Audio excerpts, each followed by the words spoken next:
আছে ঋণ আছে, ওই শহীদের জানাজা তো আল্লাহ রাসূল যাইতেন না।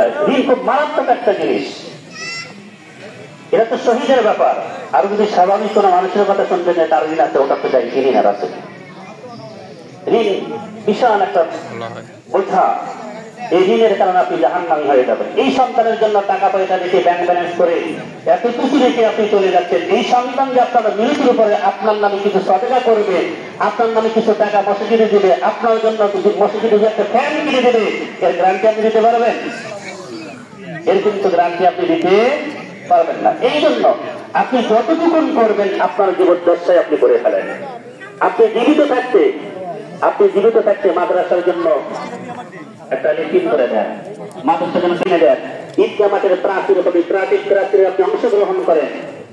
এই মাঠে যতদিন তোমরা এই কাজগুলো করে যাও, এক নম্বর হচ্ছে যদি উপকারী কোন জ্ঞান, উপকারী কোন ইলম যদি আপনারা জানা থাকে, এই উপকারী ইলমটা, উপকারী জ্ঞানটা মানুষকে শিখান। উপকারী জ্ঞান কেউ যদি কাউকে শিখায়, ও যতদিন পর্যন্ত মানুষকে শিখাবে, মানুষের উপকার হবে, এখান থেকে একটা সব আপনার আমলনামায় যুক্ত হবে। এক নম্বর।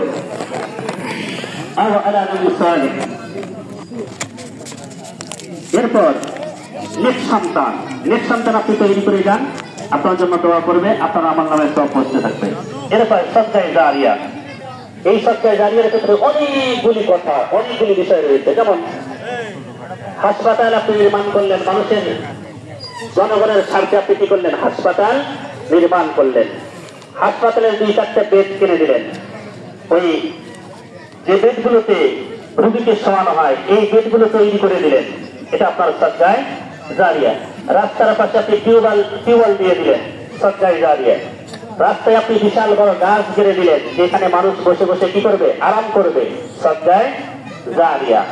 এরপর এই কিছুক্ষণ আগে যেগুলো বললাম, মসজিদ নির্মাণ করা, মাদ্রাসা নির্মাণ করা, মাদ্রাসায় কোনো কাজে অংশগ্রহণ করা, সেনেট দেওয়া, এরপর ঈদ দেওয়া, মাঠের কাজ করা, চট কিনে দেওয়া, এই যাবতীয় যতগুলো কাজ রয়েছে সবগুলোকে সদকায়ে জারিয়া। এই যে ব্যক্তিগুলো এই চটগুলোকে কিনে দিয়েছে, এই জায়গায় বসে মানুষ নামাজ পড়বে, ইবাদত করবে, যতদিন পর্যন্ত এইটা বাকি থাকবে, যতদিন পর্যন্ত এটা থাকবে, ততদিন পর্যন্ত আপনার আমলনামায় সদকায়ে জারিয়ার সওয়াব পৌঁছতেই থাকবে। এই জন্য আমরা বেশি বেশি সদকায়ে জারিয়া করার জন্য চেষ্টা করি, আল্লাহ পাক কবুল করুন। এই যে আপনি সদকাগুলো করবেন, সদকার অনেকগুলো উপকারিতা রয়েছে, সেখান থেকে মোটামুটি কিছু উপকারিতা আমি আপনাদেরকে শোনাচ্ছি, একটু মনোযোগ দিয়ে শুনি। 1 নম্বর উপকারিতা হলো, বিশ্বনবী বলেন, এই গুনার কাজটা করলে পরে, আমি তো গুনার কাজ করে ফেলেছি, আল্লাহ আমার প্রতি মনে হয় অসন্তুষ্ট হয়ে গেছেন। এই অসন্তুষ্টটা বুঝবেন কেমন করে? আল্লাহ যে আপনার প্রতি নাখোশ, সেটা আপনি বুঝবেন কেমন করে? অনেক সময় দেখবেন যে আপনার বিপদ আপদ আপনার কাছ থেকে ছাড়তেছে না, বুঝতে হবে আল্লাহ হয়তো আমার প্রতি কি হয়ে গেছেন? নাখোশ হয়ে গেছেন, নারাজ হয়ে গেছেন। এই জন্য বিশ্বনবী বললেন, কি করবে তোমরা? বিশ্বনবী বললেন, তোমার জীবনে যখন তুমি বিপদ আপদ বেশি দেখবে, তখন বেশি বেশি আল্লাহর রাস্তায় সদকা করে দেবে। সদকা করলে পরে আপনার বিপদ আপদ বালা মুসিবত মিটাইয়া দিবেন কে? আল্লাহ রাব্বুল আলামিন। এরপর 3 নম্বর হচ্ছে, বিশ্বনবী বলেন, কোন ব্যক্তির উপর যদি জাহান্নাম ওয়াজিব হয়ে যায়, জাহান্নামের উপযুক্ত কোন বান্দা যদি হয়ে যায়, আর এই বান্দা যদি বেশি বেশি সদকা করে, আল্লাহ তাকে এই জাহান্নাম থেকে মুক্তি দিয়ে দেন। ইন্না সাদাকাতু তুতফিউ হারুল কুবুর মিন আহলিহা। কোন বান্দার কবর যদি জাহান্নামের আগুন দিয়ে পরিপূর্ণ হয়, বিশ্বনবী বললেন, কোন ব্যক্তি যদি চায় যে আমার কবরটা শান্তিপূর্ণ থাক, আমার কবরে জাহান্নামের আগুন যেন জ্বলিয়ে না ওঠে, তাহলে ওই ব্যক্তি যেন বেশি বেশি সদকা করে। তাহলে মোটামুটি 1 নম্বর হচ্ছে আল্লাহ গুনাহগুলোকে মিটাইয়া দিবেন। 2 নম্বর হচ্ছে সদকা করলে পরে কিয়ামতের ময়দানে আল্লাহ তাকে আরো নিচে স্থান দিয়ে দিবেন। 3 নম্বর হচ্ছে কোন ব্যক্তির প্রতি যদি আল্লাহ রাগান্বিত থাকে, ওই ব্যক্তি সদকা করলে পরে আল্লাহ তার রাগটাকে, সদকা আল্লাহর রাগটাকে পানি করে দেন। এরপর 4 নম্বর তাকাই, কোন ব্যক্তি যদি অসুস্থ হয়ে যায়, আমাদের বাড়িতে দেখবেন অনেক অসুস্থ ব্যক্তি আছে, এত ওষুধ খাওয়াচ্ছি ভাই, কিন্তু ঔষধে কোনো ক্রিয়া নাই, ওষুধ ভালো হচ্ছে না, রোগ ভালো হচ্ছে না। আপনি কি করবেন? বিশ্বনবী শিখাই দিলেন, বিশ্বনবী বললেন তোমরা বেশি বেশি সদকা করো, আল্লাহ তোমাদের কাছ থেকে রোগ শোক বিপদ আপদ বালা মুসিবত গুলোকে মিটাইয়া দিবেন। এই জন্য বেশি বেশি সদকা করা। বিশ্বনবী বলেন শুধু তাই নয়, শোনো, কোন ব্যক্তির অন্তর যদি শক্ত হয়ে যায়, কোন বান্দার চোখ থেকে যদি পানি না আসে, অন্তর শক্ত হয়ে গেছে, তোমার ধরেন জাহান্নামের কথা শোনেন কিন্তু চোখ থেকে পানি আসে না। বিশ্বনবী বললেন কোন ব্যক্তি যদি দুইটা কাজ করতে পারে, তাহলে পরে আল্লাহ তার চোখ থেকে পানি বর্ষণ করবেন। শুধু তাই নয়, তার অন্তরটাকে আল্লাহ নরম করে দিলেন। এক নম্বর হচ্ছে বিশ্বনবী বললেন ইদা আরাদতা আইয়ালিনা কলবাকা, কোন ব্যক্তির অন্তর যদি কি হয়, শক্ত হয়, কঠিন হয়ে যায়, পাথরের মতো যদি হয়ে যায়, বিশ্বনবী বললেন ফাইতআমুল মিসকিন ওয়া রাসুল ইয়াতীম, ওই ব্যক্তি যেন বেশি বেশি মানুষকে, ইতিম অসহায়দেরকে খাওয়ায়, রাসুল ইয়াতীম আর ইতিমের মাথায় যেন সে হাতটা রাখে, আল্লাহ তার অন্তরটাকে বিগলিত করে দেবেন। বলি সুবহানাল্লাহ। কোন ব্যক্তি যদি চায় তার অন্তরটা নরম হয়ে যায়, তাহলে সেই জন্য বেশি বেশি কি করে? সাদাকা করে। ইয়াহইয়া আলাইহিস সালাতু ওয়াস সালাম, ইয়াহইয়া বিন যাকারিয়া, যাকারিয়া আলাইহিস সালাতু ওয়াস সালামের সন্তান ইয়াহইয়া আলাইহিস সালাতু ওয়াস সালাম, তিনি তার উম্মতদেরকে বলতেছেন, ও আমার উম্মতরা শোনো, আল্লাহ আমাকে 5টা জিনিস করার আদেশ দিয়েছেন। কয়টা জিনিস? 5টা জিনিসের আদেশ আল্লাহ আমাকে দিয়েছেন। তার ভিতরে 1 নম্বর হচ্ছে আল্লাহর সঙ্গে শিরক না করা, আল্লাহর ইবাদত করা, আল্লাহর সঙ্গে শিরক না করা। এই শিরকের দৃষ্টান্ত দিতে গিয়ে ইয়াহইয়া আলাইহিস সালাতু ওয়াস সালাম তিনি বলেছেন, শিরকের দৃষ্টান্ত হলো যে কোনো ব্যক্তি একটা গোলাম ক্রয় করলো, একটা গোলামকে সে কিনে নিল, কিনে নেওয়ার পর ওই গোলামকে বললো যে তুমি এই কাজগুলো করবে, এখান থেকে যে মুনাফা আসবে সেটা তুমি আমার কাছে দিয়ে দেবে। এই গোলাম কাজে নিযুক্ত হয়ে গেল, কাজ করা শুরু করে দিল, এখান থেকে যে মুনাফাটা আসে এইটা তার মালিককে না দিয়ে অন্য কাউকে দিয়ে দেয়। যাকে ইয়াহইয়া আলাইহিস সালাতু ওয়াস সালাম বললেন, এটা হচ্ছে কোন বান্দা যখন আল্লাহর সঙ্গে শিরক করে, এই গোলাম যেরকম তার মনিত্ব অস্বীকার করলো, তো ঠিক কোন বান্দা যখন শিরক করে, শিরক করলে সে যেন আল্লাহকে এরকম করে সে অস্বীকার করে দেয়। এটা দৃষ্টান্ত। এরপর বললেন আল্লাহ আমাকে আরেকটা কাজের আদেশ দিয়েছেন, সেটা হচ্ছে তোমরা সর্ব অবস্থায় সুখে থেকে যখনই সময় পাবে তখন তোমরা কি করবে? রোজা রাখবে। এই রোজার দৃষ্টান্ত দেখে গিয়ে বলেন যে রোজা হচ্ছে এমন একটা বস্তু যে কোনো ব্যক্তির কাছে এক কস্তুরী রয়েছে, এই কস্তুরী নিয়ে সে সফর করতেছে, আর এই কস্তুরীর সূত্রানে গোটা এলাকাটা যে এলাকা দিয়ে যাচ্ছে সেই এলাকায় তার সুঘ্রাণ ছড়িয়ে যাচ্ছে। তো ঠিক এমনি করে কোনো বান্দা যদি রোজা রাখে, তাহলে আল্লাহ এই রোজাদারকে সব থেকে বেশি পছন্দ করেন। শুধু তাই নয়, তার মুখের যে ঢুকে থাকা টাকার কারণে যে গন্ধটা আসে, এইটা আল্লাহর কাছে বের থেকেও বেশি প্রিয়। এরপর ইয়াহইয়া আলাইহিস সালাতু ওয়াস সালাম বলেন, 3 নম্বর আল্লাহ রাব্বুল আলামিন আমাকে আদেশ করেছেন আমি যেন বেশি বেশি সাদকা করি, বেশি বেশি দান করি। এই দানের দৃষ্টান্ত দিতে গিয়ে বলেন, আমারকুম মিসসাদাকাতি ফাইন্না মিসলু যালিক, সাদাকাতের দৃষ্টান্ত হলো, দান সাদকার দৃষ্টান্ত হলো কামাতানি রাজুলিন উসরাতুল আদুবি ফাআতাকু বিআইদি ইলা উনুকিহি। তিনি বলেন সাদকার দৃষ্টান্ত হলো কোন এক ব্যক্তি কোথাও সফর করতেছিল, সফর করতে গিয়ে হঠাৎ করে শত্রু দলের সঙ্গে তার সাক্ষাৎ হয়ে যায়। ডাকাত দল তারে ধরে হাত পা বেঁধে গলার সঙ্গে বেঁধে দিয়েছে, অনতিহি ঘরের সঙ্গে তার হাতগুলোকে বেঁধে দিয়েছে। এমন অবস্থায় তাকে বদ্ধ কোন একটা ময়দানে নিয়ে গেছে, তাকে এখন কতল করে দেবে, তাকে হত্যা করে দিবে। ইয়াহইয়া আলাইহিস সালাতু ওয়াস সালাম বলেন, তো সেই সময় ওই ব্যক্তিটা নিজের টাকা পয়সা দিয়ে তার কাছ থেকে, এই ডাকাত দলের কাছ থেকে নিজের জীবনটাকে সে রক্ষা করলো। তো সরকার দৃষ্টান্ত হচ্ছে এই ব্যক্তিটা যেরকম ডাকাতের কাছ থেকে তার নিজের জীবনটাকে ছাড়িয়ে নিল, ঠিক এমনি করে কোনো ব্যক্তি যদি তার জীবনে কি হয় অসুস্থ হয়ে যায়, গুনাহ করে ফেলে, তো ঠিক এই ব্যক্তি আল্লাহর কাছ থেকে যখন সে দান সদকা করবে, আল্লাহ তাকে এই ডাকাত দলের মতো তাকে ওই ব্যক্তিকে এরকম করে স্বীকৃতি দিয়ে দেবে। এরপর আনাস রাদিয়াল্লাহু তাআলা আনহু বলেন, প্রিয় বস্তুগুলোকে দান করা। আমরা তো পকেটে হাত ঢুকায় দিয়ে দেখি কোন টাকাটা ছেড়া আছে, সেই টাকাটা দিয়ে দিই। কি বলেন, ঠিক না ভাই? এটার প্রমাণ পাওয়া যায় 25 শুক্রবারে। কখন পাওয়া যায়? হ্যাঁ, আরে আমার কমিটি তো মাঝে মাঝে পড়েই ফেলে, মানে বলেই ফেলে যে একটু বেশি করে বলেন, ছেড়া টাকা দিল না দেয়। আমি আপনারা শুধু না, আমিও আপনাদের ক্ষেত্রে কেউ যদি চায় প্রথম হাত ঢোকায় দিয়ে দিয়ে দেখি যে আসলে কোনটা ছেড়া টাকা আর 1 টাকা 2 টাকার নাম কোথায় আছে, এইটা বের করে এরপর আমি দিয়ে দিই। আমিও দিই, আমি এরকম। অর্থাৎ রাসূল বলেছেন এটা হচ্ছে কি দুর্বল ঈমানের পরিচয়। কিসের পরিচয়? দুর্বল ঈমানের পরিচয়। বিশ্বনবী দান করতেন কেমন জানেন?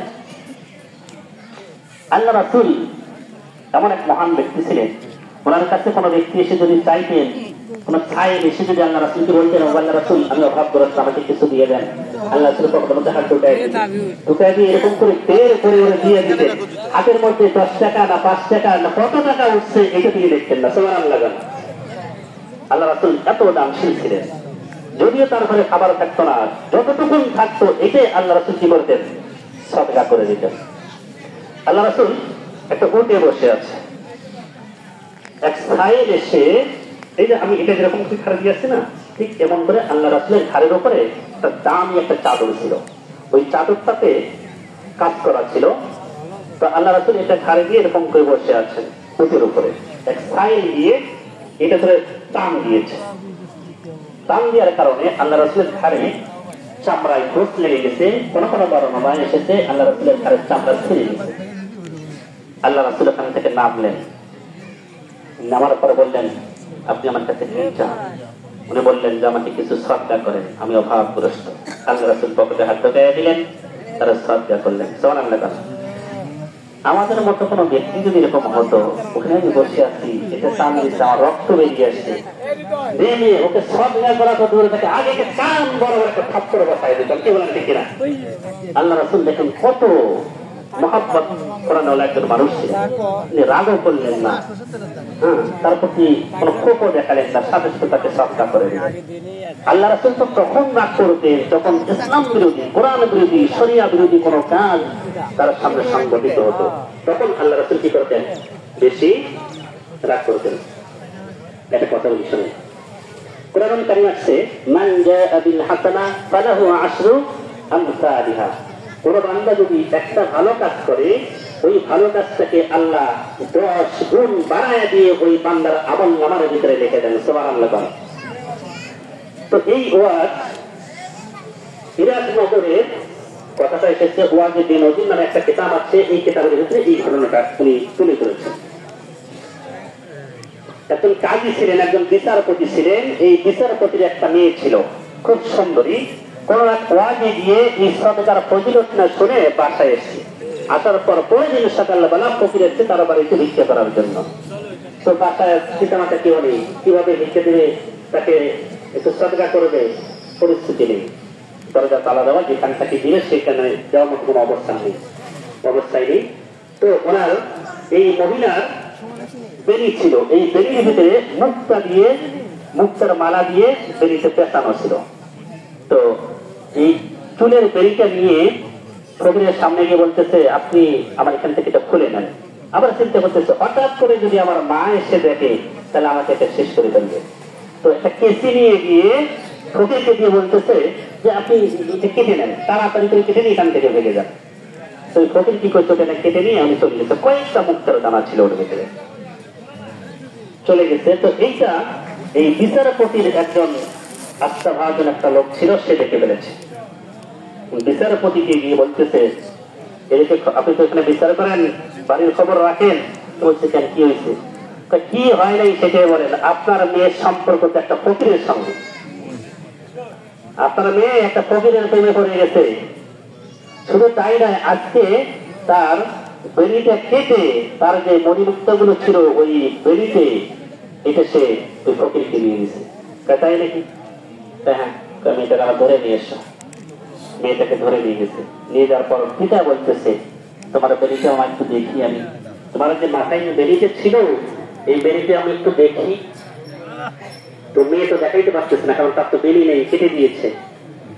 হ্যাঁ, এই ঘটনাটা ওয়াকে বেনজির নামে একটা কিতাব আছে, এই কিতাবের ভেতরে তুলে ধরেছে, আমি সেখান থেকে বলছি।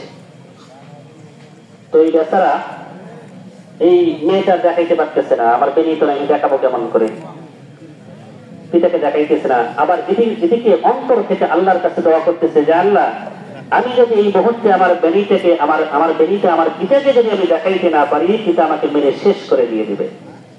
আল্লাহ আপনার কোরআনুল কারীমে শেষে মান জাআ বিল হাসানা ফালাহু আশরু আমসালিহা, কোন বান্দা যদি কোন ভালো কাজ, কোন নেক কাজ, একটা নেক কাজ যদি কোন বান্দা করে, আল্লাহ বলতে 10 গুণ বাড়ায় দিয়ে তার আমলনামায় লিখে দেন। তো সুতরাং আমার বেরিটাকে আপনার পক্ষ থেকে ঠিক করে দেন। এই দোয়া করে মেয়েটা মাথার কাপড় খুলে পিতার সামনে যখন দাঁড়িয়ে গেছে, আল্লাহর পক্ষ থেকে একটা নয়, দুইটা নয়, 10টা বেরি যেন তার মাথার উপরে দেখা গেছে। তো পিতা দেখে এই ব্যক্তিকে বলতেছে কি ব্যাপার, তুমি তো বলেছিলে যে আমার মেয়ের মাথার বেরি নাই, কেটে নিয়ে গেছে। দেখতেছে একটা নয়, 10টা বেরি আমার মেয়ের মাথায়। তো এই জন্য কি করা, বেশি বেশি সাদাকা করা। সাহাবারা এত অভাবী ছিলেন, কিন্তু তাদের মনটা ছিল বিশাল, সমুদ্রের মতো, আকাশের মতো বিশালতা ছিল তাদের মন, বিশাল ছিল তাদের মন। তারা বেশি বেশি দান করতেন। বিশ্বনবী মসজিদে নববীতে নামাজ পড়ে পাশে একটা মসজিদের পাশে একটা খেজুরের বাগান ছিল। কোন কোন বর্ণনায় এসেছে আঙ্গুরের বাগান। যাই হোক, খেজুরের বাগান হোক আর আঙ্গুরের বাগান হোক, এই বাগানটার নাম ছিল বাইরুহা, বাগানটার নাম ছিল বাইরুহা। তো লান তানালুল বিররা হাত্তা তুনফিকু, এই আয়াতটা যখন নাযিল হয়ে যায়, আল্লাহ জানায় দিলেন তোমরা ততক্ষণ পর্যন্ত কল্যাণকামী হবে না যতক্ষণ পর্যন্ত তোমাদের প্রিয় বস্তুগুলোকে আল্লাহ রাস্তায় দান করবে না। সময় হয়ে গেছে, কথা বলে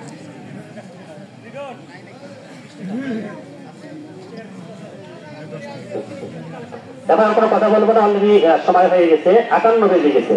তো সুতরাং ভাই, এই যে ডান পাশে এখনো ফাঁকা রয়েছে, আমরা বাম পাশটা পূর্ণ করলাম কিন্তু ডান পাশটা ফাঁকা। ভাই এদিকে আসেন, এই যে আপনারা দাঁড়িয়ে আছেন, দাঁড়িয়ে না থেকে ডান পাশে আসেন, ডানটা পূর্ণ করা জরুরি।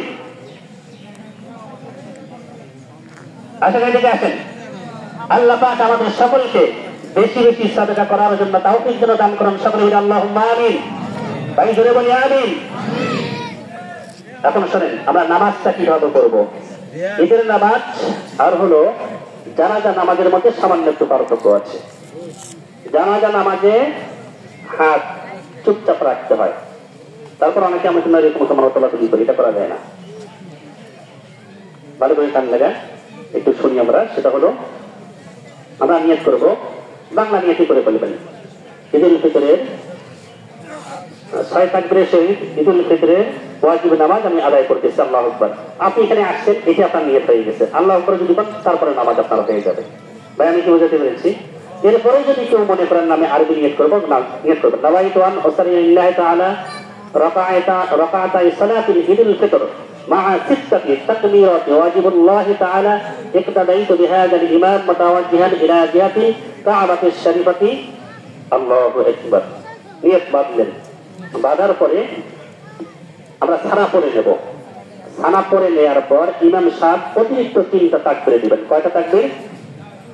3 তাকবীর দিবেন। 3টা তাকবীরে আমরা হাত আল্লাহু আকবার ছেড়ে দেব, আল্লাহু আকবার হাত ছেড়ে দেব, আল্লাহু আকবার হাত ছেড়ে দেব। বাস। এরপর ইমাম সাহেব যথারীতি সূরা কিরাত পড়বেন, 1 রাকাত আদায় করবেন, আদায় করে আবার দাঁড়াবেন, দাঁড়ানোর পর আবার কিরাত পড়ে সূরা মিলানোর পরে আবার অতিরিক্ত 3টা তাকবীর হবে। কয়টা তাকবীর হবে? 3টা তাকবীর হবে। চতুর্থ তাকবীরে আমরা রুকুতে চলে যাব। আমার কথাগুলো বুঝতে পেরেছেন আপনারা? এখনো ফাঁকা জায়গা রয়েছে ভাই, এদিকে একটু চাপি আমরা। রাস্তাঘাটে যারা আছেন তাড়াতাড়ি মাঠে চলে আসেন, এখনই জামাত দাঁড়িয়ে যাবে ইনশাআল্লাহ। হ্যাঁ, আমরা দাঁড়িয়ে যাই, কাপড়গুলো সোজা করে ফেলি।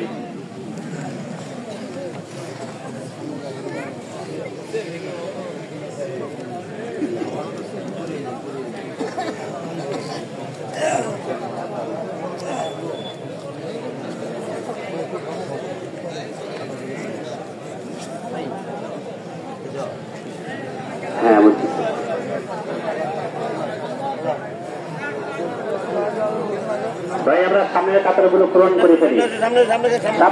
সামনে আসি। ডান পাশে এখনো ফাঁকা জায়গা রয়েছে, সামনে ফাঁকা রয়েছে, ফাঁকাগুলো আমরা পূরণ করে ফেলি ভাই, তাড়াতাড়ি করেন।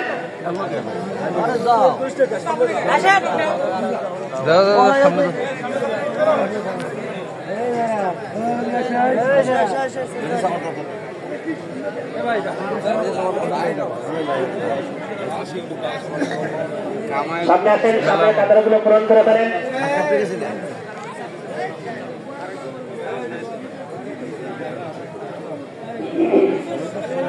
পিছনে কাতারগুলো কি ঠিক হয়ে গেছে? ওদিক থেকে একটু সাড়া দেন।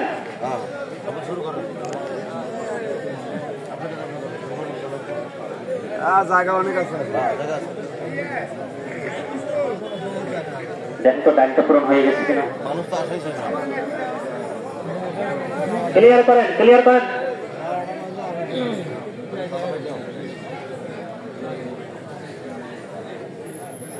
লাইনটা ঠিক আছে, দেখেন তো পূরণ হয়ে গেছে না? হ্যাঁ, ইনশাল্লাহ আমরা নিয়ত করে ফেলি।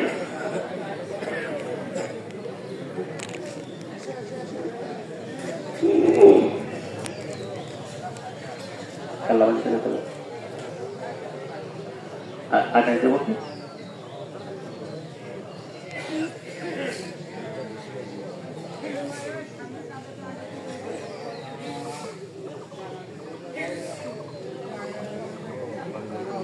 الله أكبر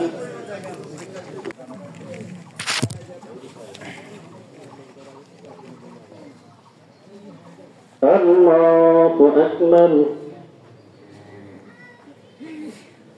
الله أكبر الله أكبر الحمد لله رب العالمين الرحمن الرحيم مالك يوم الدين إياك نعبد وإياك نستعين اهدنا الصراط المستقيم صراط الذين أنعمت عليهم غير المغضوب عليهم ولا الضالين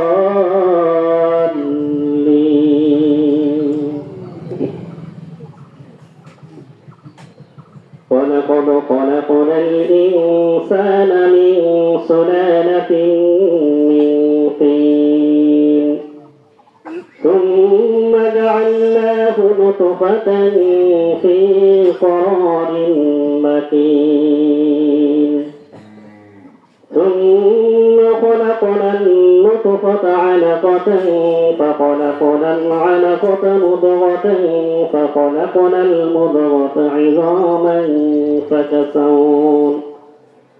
فكسونا العظام لحما ثم أنشأناه خلقا آخر فتبارك الله أحسن الخالقين ثم إنكم بعد ذلك لميتون ثم إنكم يوم القيامة تبعثون الله أكبر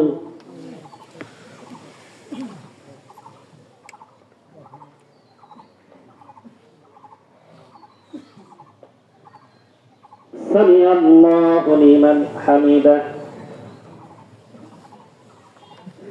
الله أكبر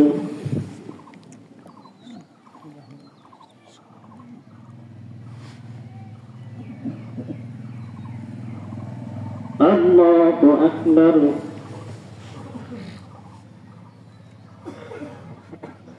الله أكبر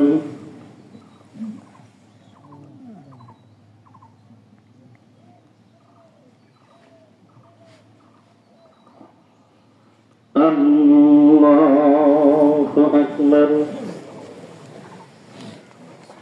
الحمد لله رب العالمين الرحمن الرحيم مالك يوم الدين إياك نعبد وإياك نستعين اهدنا الصراط المستقيم صراط الذين أنعمت عليهم غير المغضوب عليهم ولا الضالين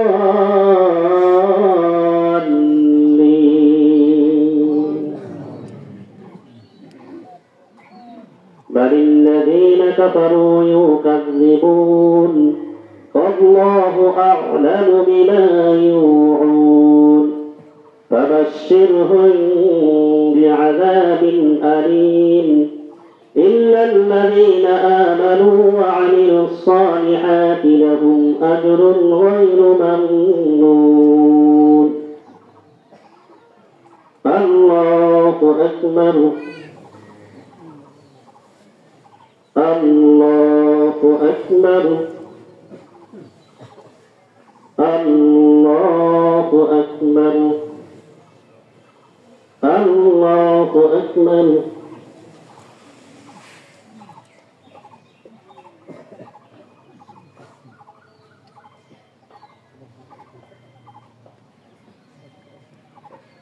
سمع الله لمن حمده الله أكبر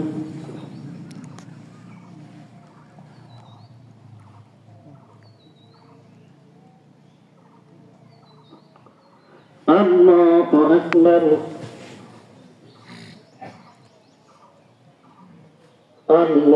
الله أكبر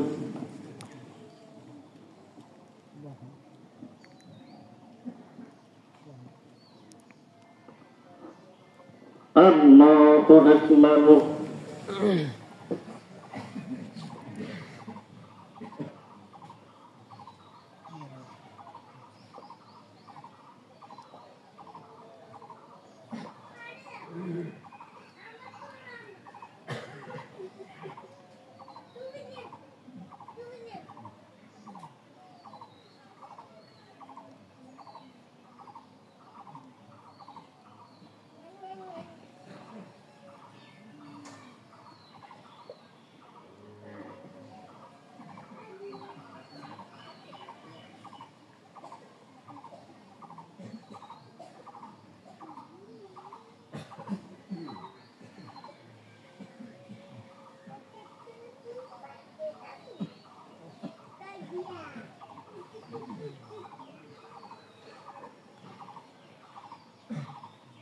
السلام عليكم ورحمة الله السلام عليكم ورحمة الله الله أكبر الله أكبر الله أكبر لا إله الله أكبر الله أكبر ولله الحمد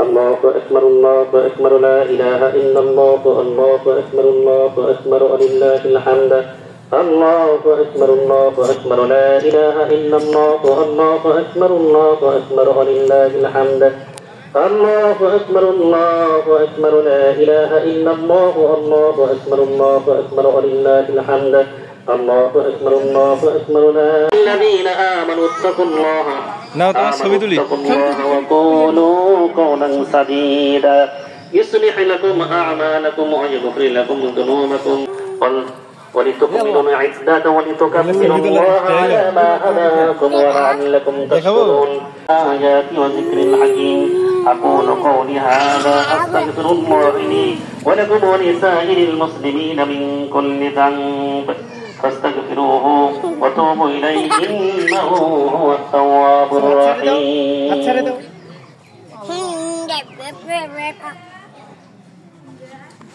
إبراهيم وعلى آل إبراهيم إنك حميد مجيد وأرض اللهم عن الصحابة أجمعين خصوصا منهم خلفاء الراشدين أبو بكر وعمر وعثمان وعلي وعن التابعين ومن تبعهم إلى يوم الدين وعنا معهم برحمتك يا أرحم الراحمين الله أكبر الله أكبر لا إله إلا الله الله أكبر ولله الحمد ربنا تقبل منا إنك أنت السميع العليم وتب علينا إنك أنت التواب الرحيم ربنا آتنا في الدنيا حسنة وفي الآخرة حسنة وقنا عذاب النار ربنا لا تزغ قلوبنا بعد إذا هديتنا وهب لنا من لدنك رحمة إنك أنت الوهاب إن الله يأمر بالعدل والإحسان وإيتاء ذي القربى وينهى عن الفحشاء والمنكر والبغي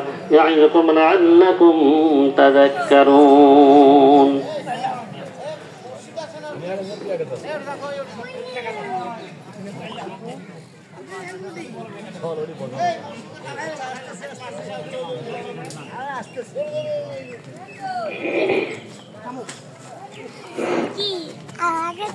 সম্মানিত ইমাম সাহেব, উপস্থিত ঈদ উল ফিতরের আপনাদের সহযোগিতায় আমরা তো আমাদের এখন প্রাচীর নির্মাণের চিন্তা ভাবনা এলাকাবাসীরই, খালি কমিটি নয়।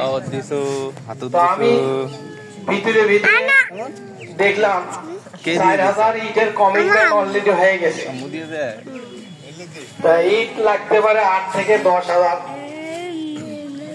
আপনারা যারা আছেন, আমি কাউকে বলবো না যে কে কি দিবেন। তো আপনারা 200 ইটও দিতে পারেন, 100 ইটও দিতে পারেন, যাতে আমরা আগামী ঈদের মাঠে গেট না করতে পারলেও এই আবেদন আপনাদের কাছে করছি। এবং যারা আজান নামাজ চলে আমি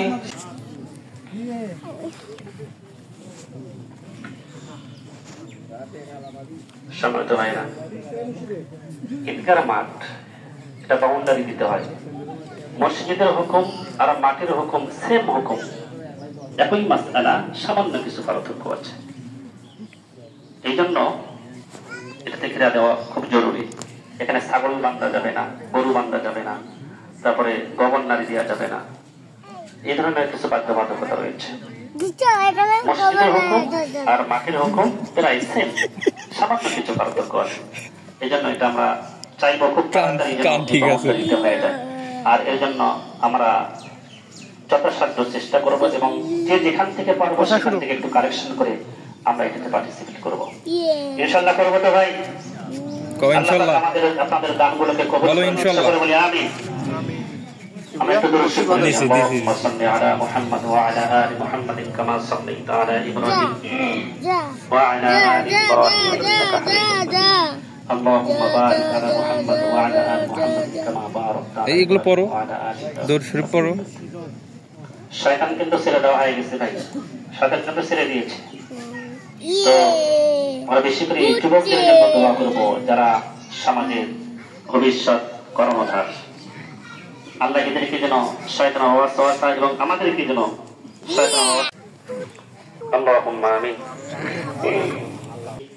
واجعل الموت ببلد رسولك ربنا آتنا في الدنيا حسنة وفي الآخرة حسنة وقنا عذاب النار।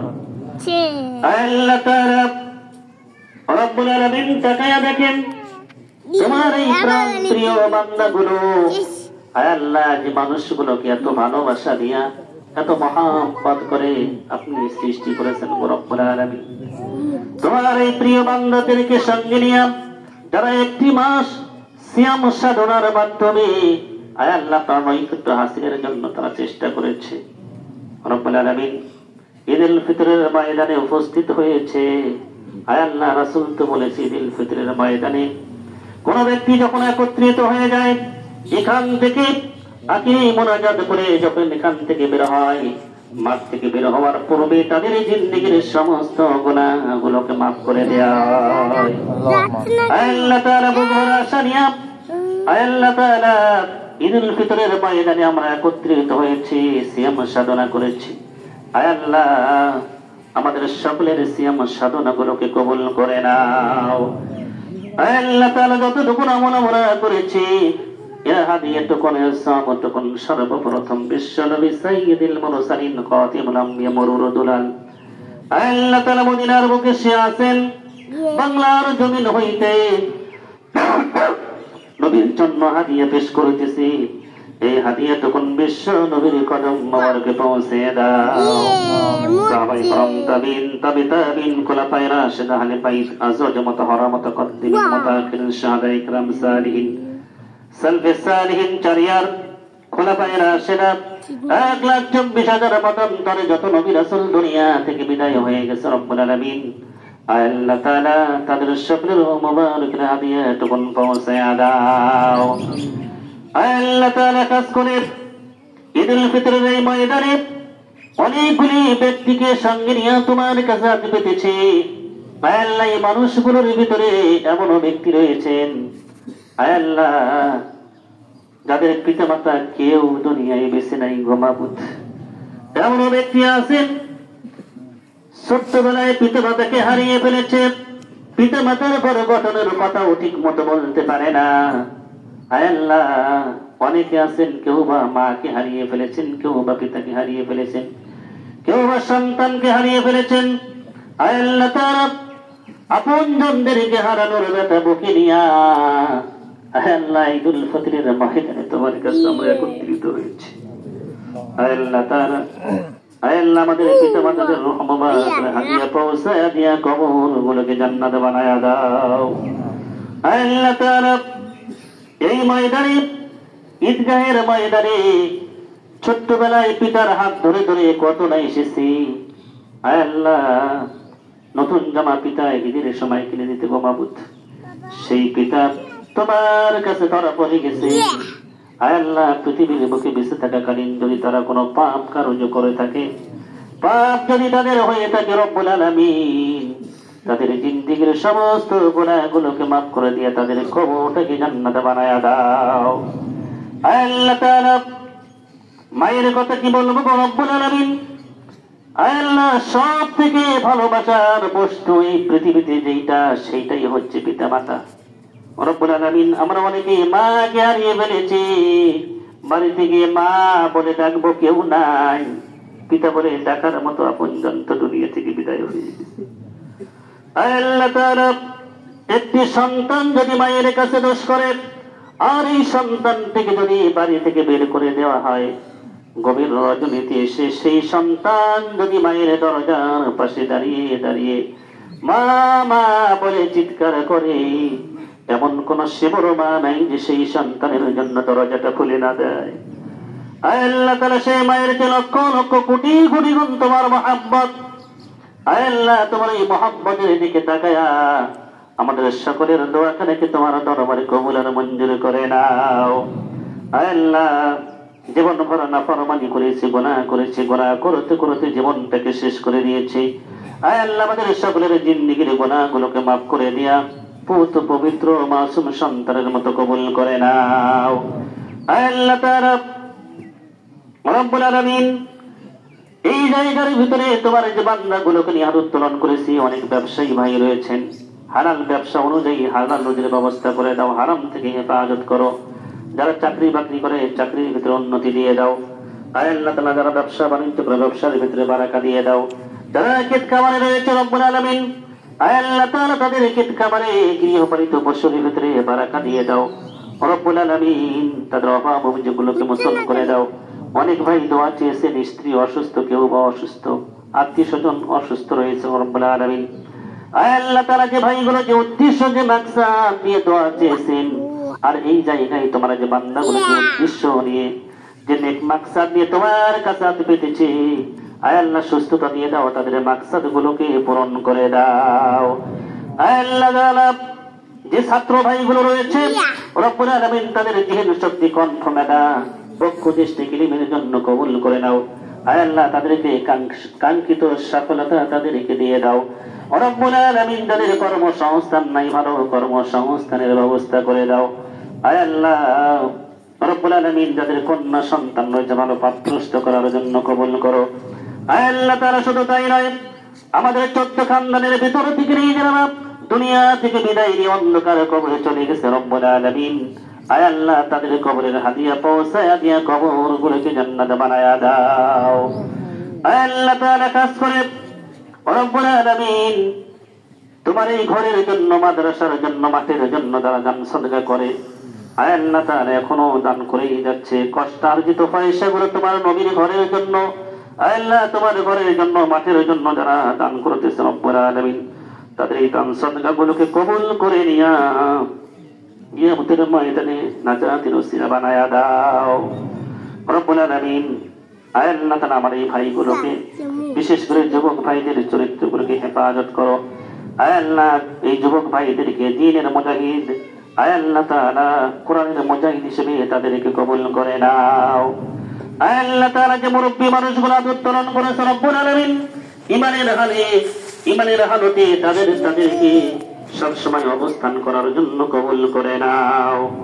ঈমান আমল নিয়ে টিকে থাকার জন্য তাদেরকে কবুল করো রব্বুল আলামিন।